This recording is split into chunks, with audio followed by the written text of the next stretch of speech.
Example 3, notice we have two tangents, and again we could get a secant and a tangent, but again x's location is outside the circle. Now something they do a lot of times with two tangents, they only give you one of these. So for example, they won't give you the 300, they just give you the 60. If this is tangent and this is tangent,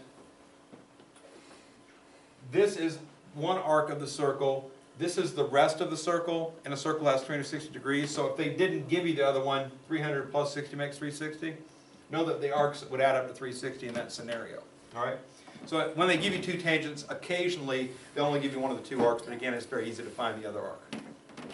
Since x is located outside the circle, the rule says we take the big arc minus the small arc divided by 2. 300 minus 60 is equal to 240, and 240 over 2 is equal to 120.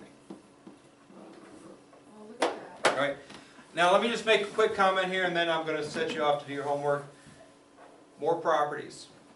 Properties aren't hard. The difficulty of properties is there's about 500 of them. Okay? Understand the technique, make a connection between x's location and what you're supposed to do, and think through that process while you're doing it so that when you see this picture you know what to do. Alright, that's the trick to properties.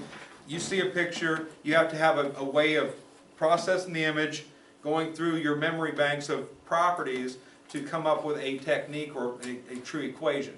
Just doing that, 240 divided by 2 is 120, write 120 on your paper without going through the process and the thinking is going to lead you to getting the right answer today.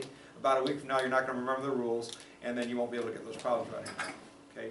Everything's easy if you go through the processes. Use your thought processes to get an image that leads you to a memory that you know how to do it each time so that when you see what you see, you know how to get the answer.